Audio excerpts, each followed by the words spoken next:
अब हमारे बीच में आएंगे हिज ग्रेस वेणु माधव प्रभु। और हम सब गुरु भाइयों पर उनके प्रति बहुत गर्व है कि वो पूरे विश्व में लोकप्रिय हैं। गुरु महाराज जी की विशेष कृपा है और विवेक बिंद्रा के नाम से जाने जाते हैं। हरि बोल।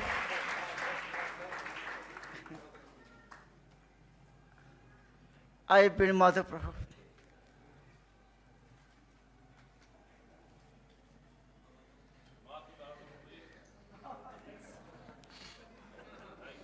वीडियो आ जाएगा।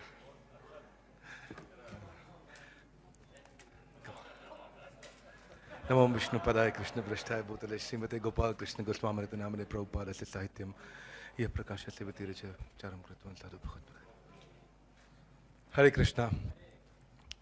मैं पूरी दुनिया में बोल सकता हूँ, बस गुरुदेव के सामने बोलने में तकलीफ होती है।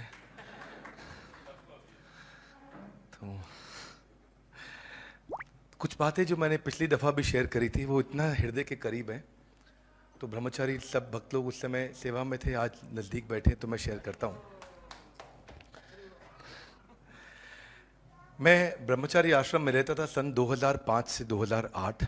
वो जीवन का सबसे अच्छा समय था और बहुत सिंसियरली ब्रह्मचर्य व्रत का पालन कर रहे थे। मतलब डिसाइडेड था। भक्ति सिद्धांत सरस्वती ठाकुर जी हमारे इंस्पिरेशन बन चुके थे, तो सुना था कि अखंड ब्रह्मचर्य होता है कुछ कभी, तो ऐसा बहुत सिंसियर हो गए थे, लगे हुए थे बहुत अच्छे से। और एक दिन कुछ रात को नींद में गड़बड़ हुआ। अगले दिन गुरुदेव आए हुए थे मंदिर में, तो मैं गया गुरु महाराज के पास। मैं बहुत प्रीचिंग कर रहा था उन दिनों, बहुत कॉलेजेस में सेमिनार करता था और खूब IYF और सब अच्छे अच्छे सेंटर्स चल रहे थे। लेकिन ऐसा हुआ तो बड़ा फील हुआ कि मैं गुरुदेव को जाके बता दूं कि मेरे साथ ऐसा हुआ, रात को कुछ स्वप्न में डिस्टर्बेंस हुआ माइंड में। तो मैं गया गुरु महाराज को जाके मैंने बोला, महाराज मैं क्षमा चाहता हूँ, मेरा फॉल डाउन हो गया। तो महाराज मेरी तरफ देखे और बोले, कहाँ से? तो तब मुझे थोड़ा देर लगा समझने में। महाराज कह रहे हैं फॉल डाउन कहाँ से, तुम पहले ही फॉलन हो। तो गुरुदेव ही एक ऐसे व्यक्ति, मुझे ये मेरा ही अपना बुद्धि कमजोर है कि वो एक ऐसे व्यक्ति मिले जो कि most unpredictable person in this world I have ever met in life. मैं हर व्यक्ति को मिलते वक्त सोच सकता हूं कि मैं ऐसा कहूंगा तो वो ऐसा कहेंगे। गुरुदेव ही एक ऐसे व्यक्ति हैं जो मैं हमेशा सोचता हूं मैं कुछ भी बोलूंगा, महाराज कुछ ऐसा जवाब देंगे जो मैंने कभी सोचा नहीं होता है। क्योंकि जैसा कि हमने भक्तों से समझा है, सीखा है कि हमारे भौतिक चिंतन के परे हैं। तो बहुत इंटेलिजेंटली आके एक दिन मैंने गुरुदेव से बोला, महाराज आपने कहा था वर्ल्ड में नंबर 1 बनूं, तो मैंने बहुत मेहनत किया और अब महाराज आपकी कृपा से हमारे पास ये भी अवार्ड हो गया, ये भी अवार्ड हो गया, गिनीज वर्ल्ड रिकॉर्ड हो गया, चैनल भी वर्ल्ड में नंबर 1 हो गया, 80 करोड़ का व्यूअरशिप हो गया, 1 करोड़ 26 लाख सब्सक्राइबर हो गया। गुरुदेव साहब आपकी कृपा से वो अब तो आपने जैसा चाहा हो गया। तो मुझे लगा महाराज बहुत खुश होंगे। महाराज ऊपर थोड़ा गर्दन ऊपर किए, मुस्कुरा के बोले, कृष्ण को समय नहीं लगेगा सब कुछ छीनने में। तो फिर इसलिए मैंने बताया कि the only unpredictable person I have ever seen in life. फिर एक दिन मैं बहुत दुखी था, मुझसे कुछ गलती हुआ। महाराज ने गुड़गांव मंदिर में बुलाया, मैं पहली बार गया था वहाँ और अभी मंदिर बन रहा था। मैंने जाके गुरुदेव को बताया मुझसे ऐसा ऐसा गलती हुआ, और तब गुरुदेव ने फिर से इसी सेकंड बोला, don't worry Prabhupada will forgive you. जब उन्होंने ऐसा बोला तो तब समझ आया कि अब इतनी बारी मैं अटेम्प्ट कर चुका हूँ, इतने अटेम्प्ट कर चुका हूँ कि मैं अपना इंटेलिजेंस लगा के नहीं चलूँगा, गुरुदेव को बताने से बात बनेगी। तो एक बार शुक्र प्रिया प्रभु को आप सब जानते होंगे, पुराने भक्त सब जानते हैं, महाराज के सेक्रेटरी थे। और ये अजीबोगरीब इंसिडेंट है, मैंने बताया था शायद पिछली दफ़ा शेयर किया था। पंजाबी बाग मंदिर में 2004 का समय था और मैंने गुरुदेव को रिक्वेस्ट किया कि आप क्या मेरी गाड़ी में ईस्ट ऑफ कैलाश मंदिर तक चलेंगे। महाराज अग्री कर गए। मैं नया भक्त था बिल्कुल, और शुक्रप्रिया प्रभु ने थोड़ा प्रेशर बिल्ड करना शुरू कर दिया कि महाराज को लेट हो रहा है, बस निकलने वाले हैं, एकदम तैयार रहना। तो मैं तैयार था, साथ में केशव मुरारी प्रभु भी थे, अभी हम आश्रम ज्वाइन नहीं किए थे, दोनों पैंट शर्ट में हुआ करते थे। तो हम तैयार हो गए। अब हमने शुक्रप्रिया प्रभु से पूछा, प्रभु गाड़ी में ना डीजल नहीं है, थोड़ा कम है तो भरवा लाएं। अरे क्या बात कर रहे हो महाराज, किसी भी समय निकल जाएंगे, बिल्कुल बहुत लेट हो रहा है।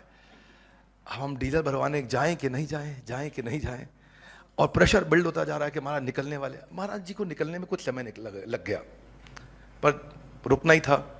बैठे महाराज जी, हमने गाड़ी स्टार्ट किया, अब डीजल था नहीं, अब प्रेशर और बिल्ड हो गया। अब हमने सोचा कि पेट्रोल पंप में डीजल भरवाएं कि नहीं भरवाएं।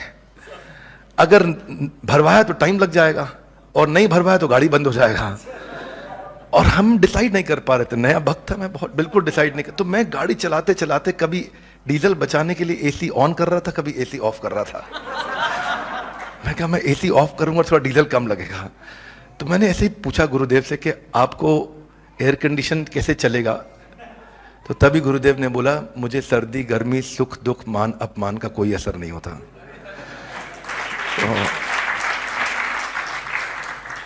So like I always said, Gurudev is the most unpredictable person। आप कुछ भी कह लो, अपनी इंटेलिजेंस से गुरुदेव को जज करना बिल्कुल गलत है। That's the only thing I have learned।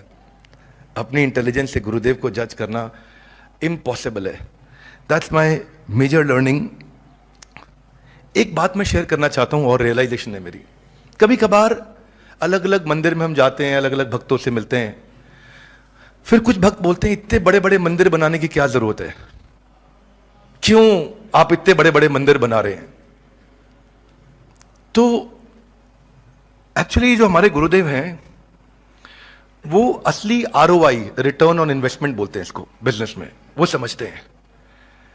क्योंकि जैसे अनाज की खेती करते हैं ना, देखिए एक बारी मंदिर बनता है उसमें 150 करोड़ लगता है, पर वो उसका जो ROI है वो अगले 2 साल 5 साल तक नहीं आता, क्योंकि फिक्स्ड कैपिटल तो एक बार इन्वेस्ट होती है और वही मंदिर से अगले, ऐसे जैसे अनाज की खेती हर 4 महीने में करनी पड़ती है, फिर बो फिर उगाओ, फिर बो फिर उगाओ, फिर बो फिर उगाओ।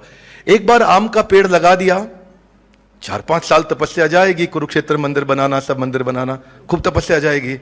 लेकिन एक बार बन जाता है, आम का पेड़ लग जाता है, तो उसके बाद अगले 200 साल आम अपने आप मिलते रहता है, मिलते रहता है, मिलते रहता है। और ऐसे ही हमारे मंदिर जो श्रील गुरुदेव ने इतने स्पीड और स्केल, क्वालिटी और क्वांटिटी दोनों को स्केल करना बहुत मुश्किल है। बहुत ही कम लोग ऐसा कर पाते हैं जो क्वालिटी और क्वांटिटी दोनों को स्केल कर सके। तो गुरुदेव ने इतने सारे मंदिर बनाए, इतने बड़े बड़े मंदिर, जहां आने वाले सैकड़ों साल तक भक्त बनते ही रहेंगे, बनते ही रहेंगे, बनते ही रहेंगे, बनते ही रहेंगे, बनते ही रहेंगे। तो मैं कभी भी एक गुरुदेव के सामने मेरी आवाज नहीं निकलती है बिल्कुल भी, पर फिर भी मैंने एक दिन प्रार्थना किया, कृष्ण प्रिया प्रभु से भी प्रार्थना किया, 1-2 भक्तों को और भी प्रार्थना किया कि गुरुदेव बहुत ट्रैवल करते हैं, तो एक अब उनकी बॉडी रेस्ट डिजर्व बहुत सालों से करती है, और ये हम सबकी जिम्मेदारी बनती है कि उनके शरीर को कम से कम तकलीफ दिया जाए। आप लोग अग्री करेंगे? हरि बोल। तो ऐसा आज अब गुरुदेव जब कुछ बोलते हैं तो बोलने के साथ पूरा शरीर इस्तेमाल करना पड़ता है उनको, पूरा शरीर हिला करके बोल पाते हैं। तो वो देख के बहुत दुख लगता है, उस समय बहुत दर्द होता है।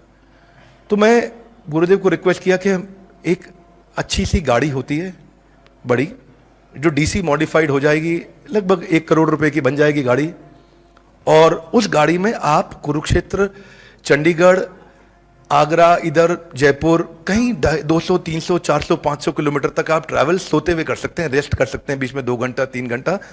तो बहुत शक्ति मिलती, क्योंकि मैं बहुत ट्रैवल करता था तो मुझे इसका एक्सपीरियंस हुआ। जो बहुत ट्रैवल नहीं करते वो नहीं इस बात को समझ सकते हैं, जो बहुत ट्रैवल करते हैं वही समझ सकते हैं कि ट्रैवलिंग से क्या तकलीफ होती है। तो गुरुदेव ने पूछा कितना पैसा लगेगा, मैं बोला 1 करोड़ के आसपास में हो जाएगा, बहुत अच्छा। तो महाराज ने बोला ठीक है, आप 1 करोड़ दे दो मेरे को, गाड़ी मेरी यही चल जाएगी। तो गुरुदेव ने बोला मैं रेस्ट नहीं करता, मैं चैंटिंग करते हुए जाता हूं, और मैं सो गया तो मैं चैंटिंग नहीं कर पाऊंगा। फिर मैंने प्रभु जी को, भक्तों को रिक्वेस्ट किया, पर कोविड का ये एक बेनिफिट है कि अब गुरुदेव ट्रैवल नहीं कर रहे और यहाँ रह रहे हैं, मैं रिक्वेस्ट करूँगा अगर आप सबको ठीक लगे, जब अच्छा लगे, जब कर सकते हैं तो हमें गुरुदेव के लिए उनकी बहुत हालत या तबीयत खराब होने पे जब नहीं, क्या अगर आप लोग को ठीक लगे तो हमें सबको, सारे गुरु भाइयों को मैसेज देना चाहिए कि गुरुदेव के लिए हम सबको कम से कम एक माला रोज शुरू कर देना चाहिए, और उनकी सेहत के लिए, उनके जीवन के लिए जितना हमें उनका आशीर्वाद मिल सके।